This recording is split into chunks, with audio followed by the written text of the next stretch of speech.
So a few of the questions we shortened down or we put together because they were very similar.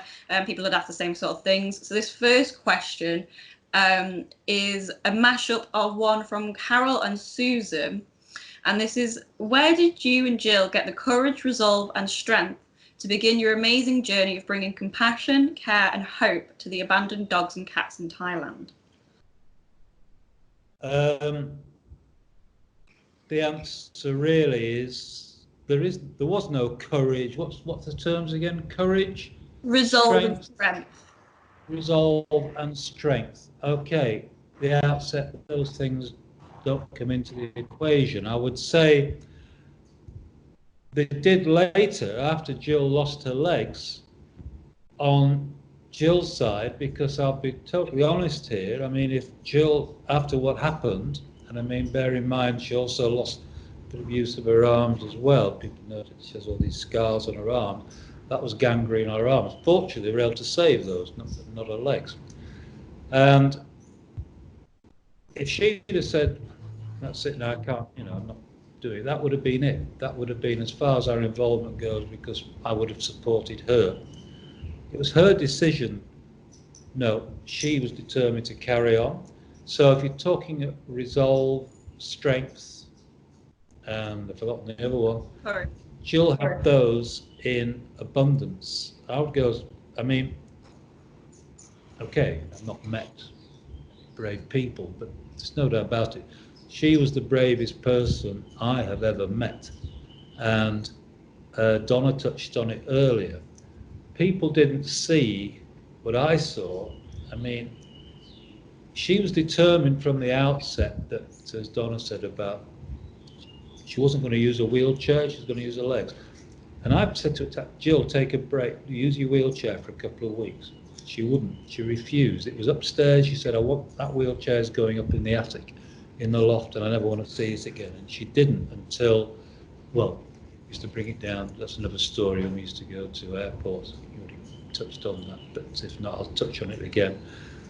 But I saw her at night sometimes, and I'd hear her in the bathroom, the bathroom next door, and she pulled off the liners. You'd hear, ah! And literally her stumps were regularly covered in blisters and a mess.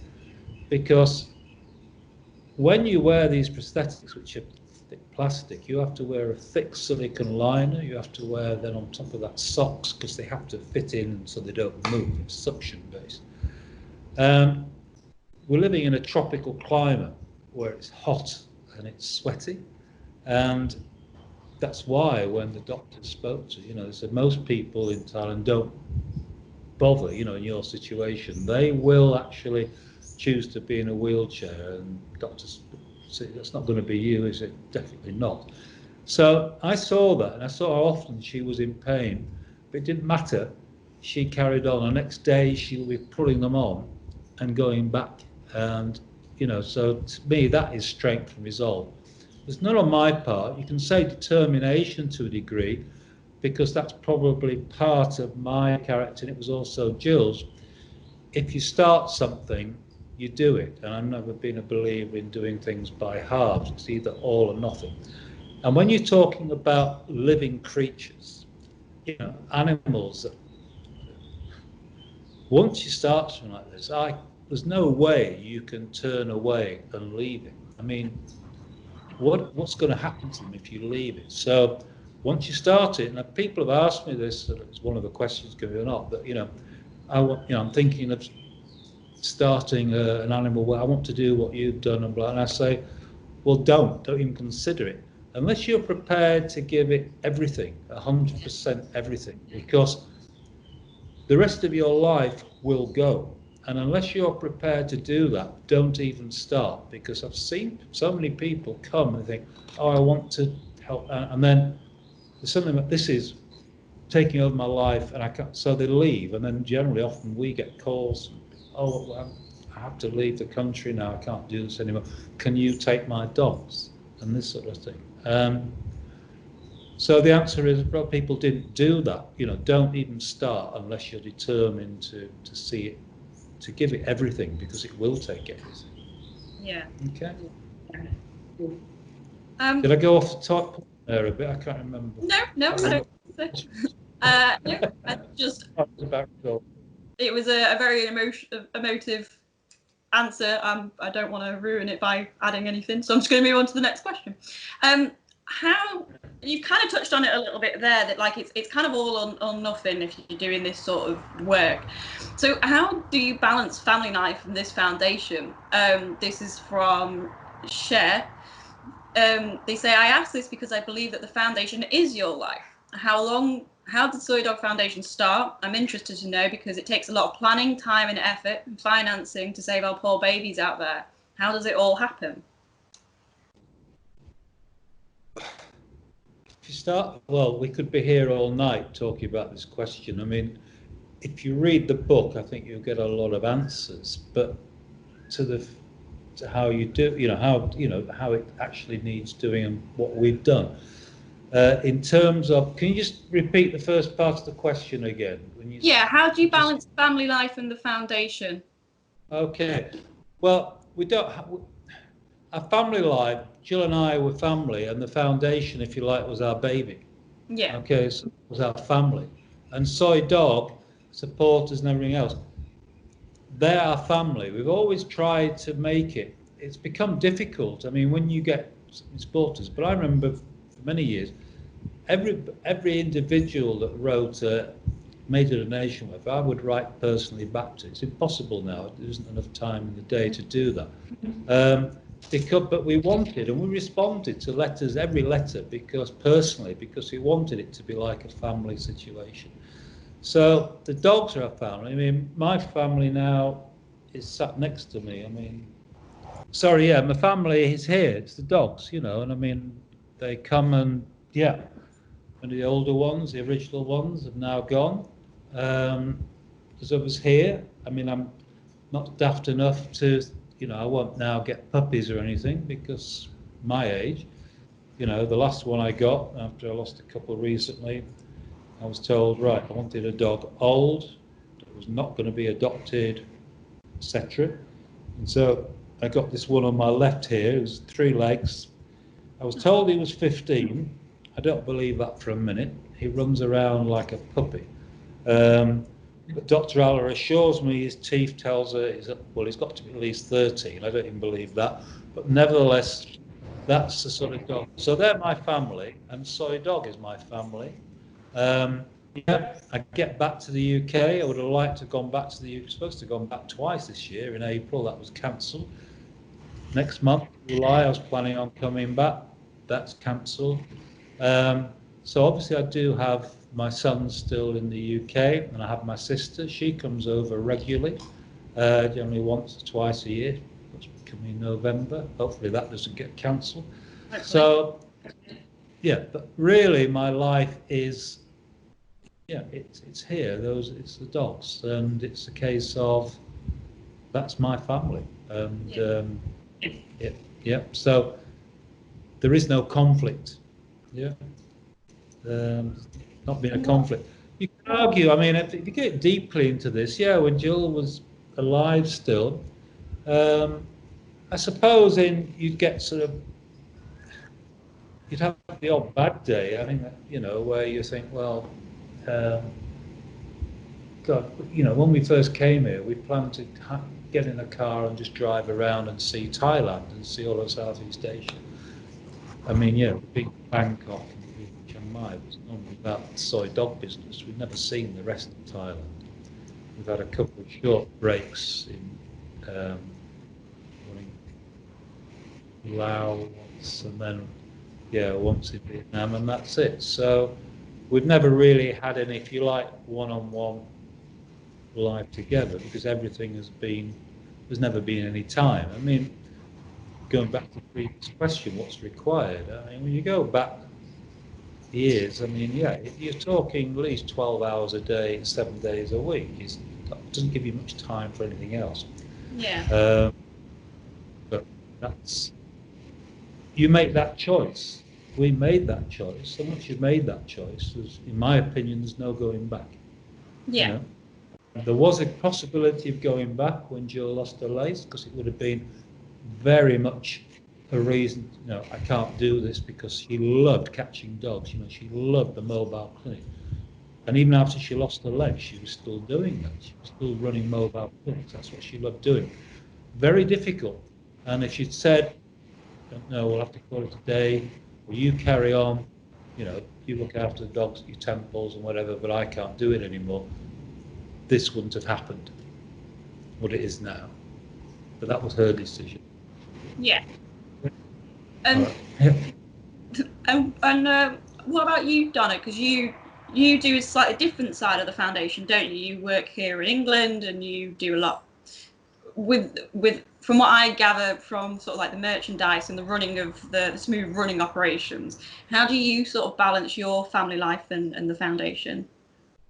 I think if you have a passion and something you believe in, you make the time, and that if that's the thing that completes your life, then you make the time. And I mean, talk about the Soi Dog UK family and the Soi Dog worldwide family. Likewise, the people I've met through Soi Dog Foundation, I mean, be friends for life. Don't get me wrong, we meet a lot of crazies as well, but by and large, it is a family, and we are all there for each other. Excellent. This kind of, again, is aimed at you, Donna, just carrying on from this sort of question. Our friend Kelly would like to know, Donna Freelove, how do you find the time to do all you do? You're amazing. Loved your notes on my packages when I had a rubbish day. Going to change the word. Thank you. How do you first get involved in Soi Dog? I first got involved with Soi Dog from like an email pen pal relationship that I built with Gill after contacting her when I was first started reading about Soi Dog, and it evolved from there. Since I was young, I'd travelled throughout Asia extensively, so I was always aware of some of the animal welfare issues over there. I got more involved over the years and was fortunate enough to be able to retire early and give a lot more of my time, as I find it a lot more better for the soul, for my soul, than any job I've ever had, than any paid job I've ever had. With regard to the merchandise that Kelly's talking about, I really enjoy it. It's a string to Soi Dog Foundation's bow that we're very proud of. It's Jill's baby, and she was very adamant that it should maintain our original sort of grassroots look, and she was right.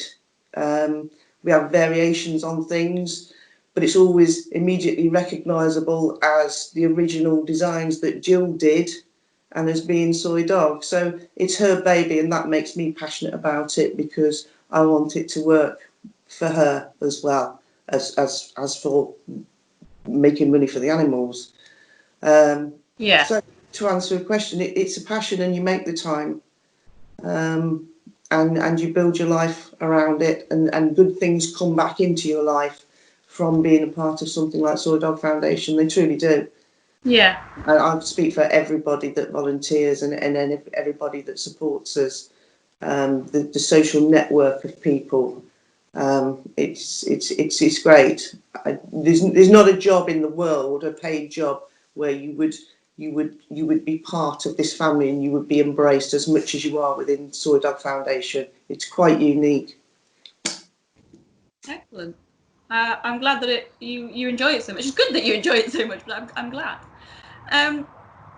Okay, this next one is from Cheryl, and it asks, have you accomplished all that you and Gill wanted to when you first thought about this shelter? And then she also adds, thank you for all you did and continue to do for the animals who need you so desperately. I'm a proud monthly supporter because I believe in the great work and the staff and the volunteers do for these forgotten animals.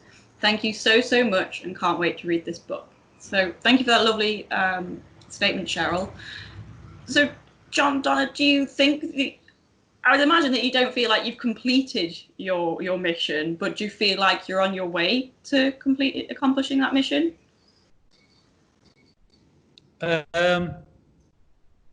Yeah, I mean, if you look at it as if you look at the Soi Dog mission, which is there's no more stray dogs, and an end to cruelty, and every dog has a cat as well, has a home. Then if you look in terms of it being a mountain to climb, say Mount Everest or whatever, we're probably just a few meters up. Okay, with a long way to go. That's just how it is.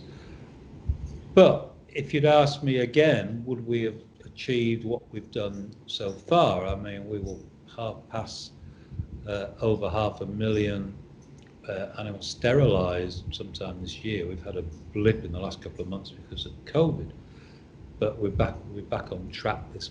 Fully back on track should be this month. And we even did over 8,000 last month, which was partly impacted by COVID. So we're far. If you say, going back to a bit like a previous question, you don't plan initially what you know, it's one day at a time. But now, yeah, there is a vision of seeing a day of no more stray animals, and I once lived to see that. But I never thought I would live to see a day when the dog meat trade would be over in Thailand, and it happened in around about 3 years. And you know, it was, unless you take the first step onto that mountain, you're never going to climb it. I think that's the thing to bear in mind, and that applies to anything and everybody. You know, we took that first step. We've now taken several steps. Yeah, there's many thousands more to be taken till the goal's reached. But until you start, you can finish. So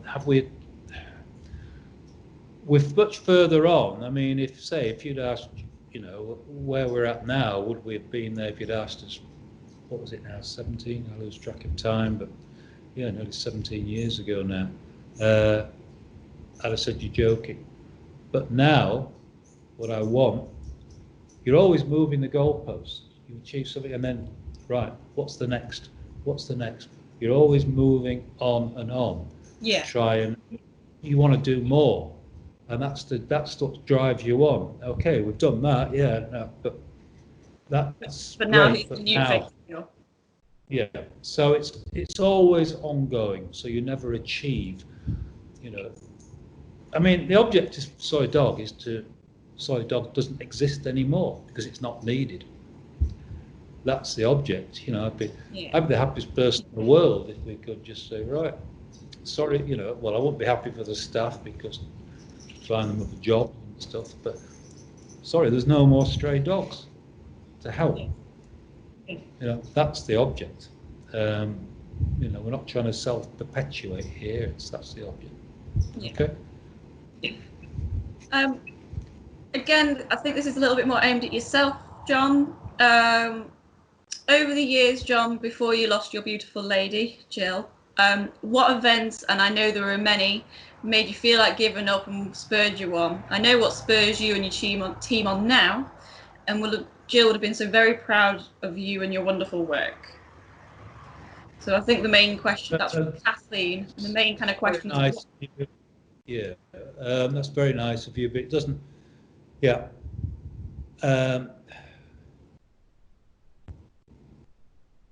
I don't know if there's anything that has ever made me think, or made Gill think, you know, other than when she lost her legs for me, when I thought this needs to stop, that's made me think, no, I don't want to carry on anymore. I've got to that stage, I want to pack it in. I do. There are times when you get extremely despondent. I mean, in the book, you have to read to see it, where the time Gill wrote a poem out of frustration. I mean, I remember walking into that office, and she, this was in the old, you know, when it was just the old cattle shed, which was converted to hospital, the office next door, and I walked in, and she's coming out the treatment room, and she was tears absolutely. But it was also rage. And I thought, God, she sat down and didn't want to talk. She sat down, she literally got a pen and she's like that writing. She wrote that poem just like that. And there's no poetic masterpiece. Sorry, my cat's crying. I don't know what's wrong. Bear with me. She's okay. She just brought me a feather. But apparently it needed my attention. But to carry on speaking, then I'm not, but I'll carry on speaking. But yeah, and that is frustration. And there's many times you feel frustrated. Sadly, for me, a lot of it is the authorities, the government, Thai authorities. They just don't get it at times. And you try to drill into them that, they have this policy now where they're talking about, let's build shelters all over Thailand to take the stray dogs. They just don't understand that it's not going to work. A, they don't have the money to even build them in the first place. A, they have to realise it costs a fortune to run these things. And then, see, they never get all the dogs, and all you're doing is taking dogs that are not from a location. You never get them all, and the others just breed up to the carrying capacity of that location. I mean, this is science, and it's something, I studied in great depth at the start before I even looked at that this was the answer. And they just don't see it, and they don't get it. And when you see, for example, go down to the local dog pound, you see these dogs that you know where they've come from, the dogs you've sterilised, and the dogs that were maintaining their territory and keeping other dogs out, and you see the local authority has picked them up, even though they were not doing anybody, no aggressive dogs, and taken them away. You think, why do we bother? At times you ask yourself that question.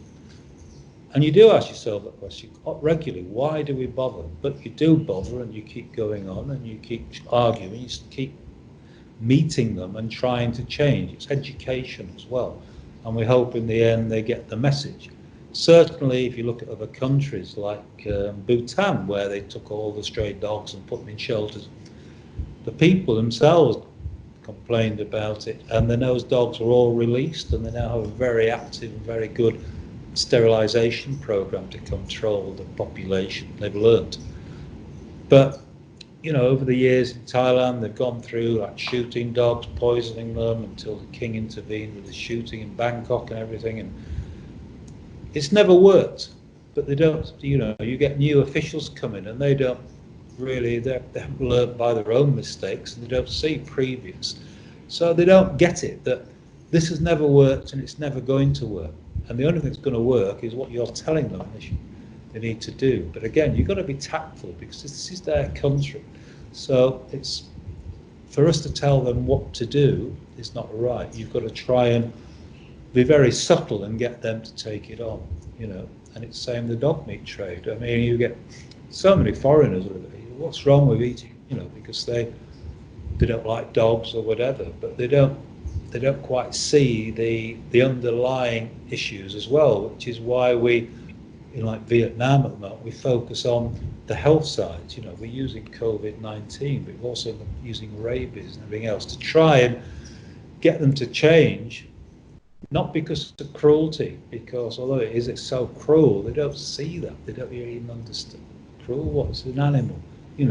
Killing, the fact that you try to stuff dozen of them into a small cage and for a long journey, and then force feed, pump liquid rice into them to increase the weight, so it increases the value for sale, and kill some of them, a lot of them, in the process of doing those two things, and then kill them in humane method, straight over the head. But if you can tell them you could be killing people doing this is dangerous, then you might. So it's using different approaches, and again, you see, I've gone totally off the subject now, which is what I'm prone to do. I can't remember what the question was.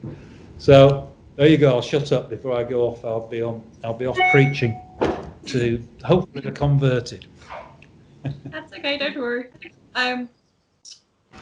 So the question was about what kind of spurs you on and stops you giving up. I think you answered that quite well. In one word, well, probably do, but in one word, when you see the suffering in a dog's eyes when it comes in, you see a frightened, terrified dog that's had something diabolical done to it, or somebody has just dumped on the street, it has no idea how to survive, and it comes into the shelter and you see its frightened eyes, that is what spurs you on. Yeah. And that's what you're going. That kind of leads into the next question from Pamela, actually, because Pamela says that when I read through your posts and some of the horrific things that have happened to these precious animals, it breaks my heart. How do you find the will to keep going? And like you've kind of just mentioned then, just the look in their faces, I imagine, is part of what keeps you going. It is, because you're trying to do something about it. In terms of the physical, actually picking dogs up in, many times that are in horrendous situations, and how do you face that? Somebody's just hacked a dog's legs off, for example, or half hacked them off. There's a dog in the UK now. We're picking it up one Friday. Oh, it used to be Friday nights. We used to get these calls. You see dogs like that, and the question is, how do you do that? You actually switch off to a degree. I mean, I remember my sister, who's retired now, intensive care nurse. I remember when she first started, you said you would see these new student nurses who had all this desire, wanting to help and make it, but they often didn't make a good nurse. It's the ones who were tougher, who could actually go in and do that. I had a question on the blog we've just done recently, was talking about after the tsunami. It's going off the topic again a bit, and he said, I don't know how you're able to do, where you've got mountains of bodies, you're pulling them off and wrapping them and up in makeshift body bags and things, and you just switch off, to a degree. You've a job to do, and that's it. You do it. I mentioned in that blog as well, but things do affect you. Of course they do. I could never have taken Gill to Hanoi, to a street full of dogs being, sold for meat, where they're literally pulling them out, killing them and butchering them in front of other dogs. Why? Because Gill would have picked that knife up and probably killed the butcher, and she ended up spending the rest of her life in prison, because there's no way she could do that. I sort of can, to a degree, switch off. It's a bit like news reporters. You think, how do these people do it? They go around. It takes over. The job takes over, and you just have to get on with the job and do it. Yes, you reflect on it. I mean, I still, I get nightmares, it comes in flashbacks, of things I've seen in terms of certainly the dog meat trade. And they'll stay with you forever. But it doesn't, you've a job to do, and you go ahead and do it. And if you can't, I mean, we've seen people who have volunteered, I can't do this. They're not cut out for it, basically. They can't do it, because if you do that, you can't help.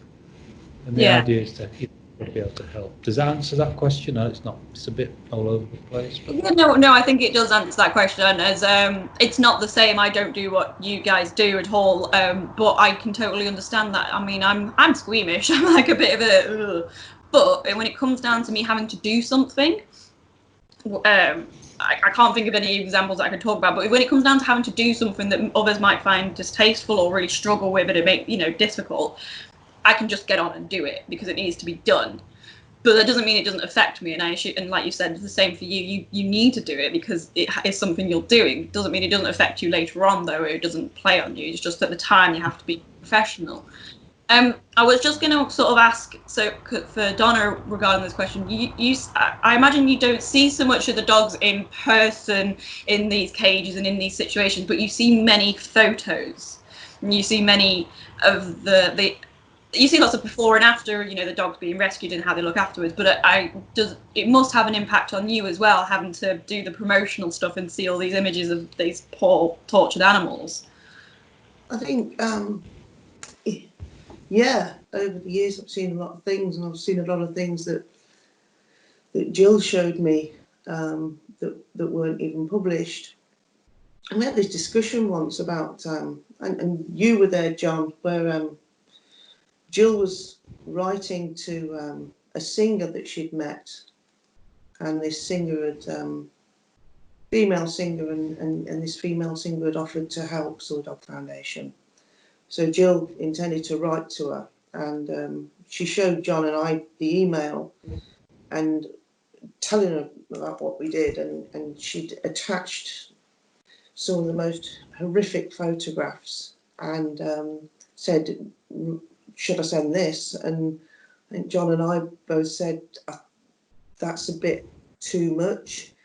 And we had this conversation then is about, have you become desensitized to this? And the answer is no. It's just that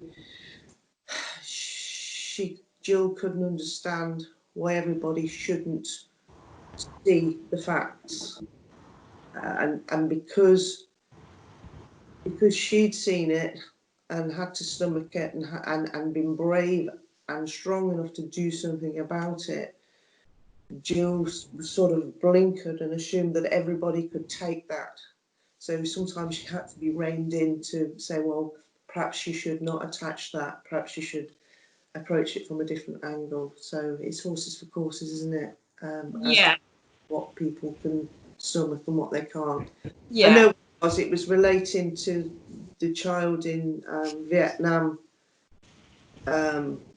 John, that the parents had barbecued the child's dog, literally barbecued it, and it was a picture of the child. And it was when the first picture had come out, and I don't think anybody had seen it, and it was a right shock in its day, and obviously worse over the years. Much worse pictures have come out, but at that time, it certainly would have been far too much to send to somebody that had just expressed an interest in helping Soi Dog Foundation. Yeah, I imagine that you have to play that fine line of like, we want you to be interested and see how serious this is, but we don't want to scare you away and make you switch off this completely because it's just too difficult. Like, you need to find the balance. I tell you what, though, Sophie, in hindsight, to this day, I think that John and I were probably wrong in saying don't send that, because nothing came from this person anyway. So, which is their prerogative. However, Gill, you might as well have sent it and told it how it was. Yeah. You know, because we didn't achieve anything by you know, skirting probably a little bit. So, who knows? Who knows? It's no point beating yourself up about it, though. No, it's a difficult one because a lot of our supporters, I mean, you know, we have to bear that in mind. A, don't want to see images, you know, graphic images. And if you start throwing that, they will stop watching and then they'll stop supporting. Also today, obviously, there's particularly like Facebook things won't publish things anyway, but anything that's extremely, the worst cases generally we don't even show. I mean, because they are horrific, you know, not only the dog meat trade, but other cruelty cases and things. And we're not trying to shock people, you know, or we don't want people to go have bad dreams at night because they've seen something because of us. I mean, it's not what we're after. So it is a fine line between letting people see, well, look, something needs doing about it without actually turning them off. So it is a fine line, but I totally agree with Donna, and in actual fact, in that particular case, you'll probably find that, yeah, if Gill had done what she was going to do, maybe we'd never know, would have an impact. But I mean, I'm never wrong, and Gill was never wrong. So that generally led to, and even when we were wrong, we were never wrong. So there you go. That's fair enough. Okay, so something on a slightly nicer topic, because it's hard with the subject of the book. Soi Dog works so hard and sees so much suffering and does so many amazing things, but there must have been some funny or surreal moments too. Can you tell us what you recall over the years and still makes you laugh? And that's from Victoria. I was told to direct this more towards you, Donna, as you are the comedian. With relation to Gill, there are lots and lots of funny stories, and some of them we've put in the book. By her nature, she was very funny, even though she didn't know it. There were lots of funny things about her legs, which some people might think, well, what's funny about that? But she saw the funny side. You know, when somebody just in conversation would tell Gill that she'd put her foot in it, And being like, well, you know, and you know, because things like that happen when people don't, when you're not obviously disabled and they can't see it, and it's, even though they know it's not there, so you say things. So there were lots of what she called her funny leg stories. What my funniest memory ever is, we had a reunion in the UK with the supporters and their dogs, and one of our adopters, called Susan Freebury, is a singer, and her and her friend kindly did us, he won't live this down, you see, did an ABBA tribute act for us. This was on the night time, and when they sang Fernando, they dragged John up on stage to play him, dressed him in a military coat. He had no choice but to sing and dance. This was forced upon him. John being John, you've A bit strong. never seen anybody so far out of their comfort zone in your life. And to be fair, he coped admirably. I could feel his pain all the way through it, but he coped admirably under the circumstances. But the funniest thing was Gill's raucous laughter all the way through it, because she knew what he was feeling, and she couldn't not laugh at it. So you've got this, somebody filmed it, and I've still got the video, and you're watching John, and it's great, it's funny, and he's joining in, he's coping admirably, but behind, in the distance, you can hear this cackling from beginning to end, and it's her absolute loving the fact that somebody's made him sing and dance now. Well, she wasn't such a good person after all. She took great pleasure in my pain. Yeah, I've seen that video, and I've tried to burn every copy. But anyway, as you say, you can hear a cackling in the background. I went through that, yeah. So I'm terrible at remembering funny things. I can't remember a joke somebody tells me half an hour later, so it's no good asking me funny stories. But yeah, there's a really good one. I'll have to get the book to read that. Donna tells me. Yeah. Right. Sorry, the cat keeps meowing at me as if she wants something. You could just see a shadow. Now, it's coming down, climbing down the wall.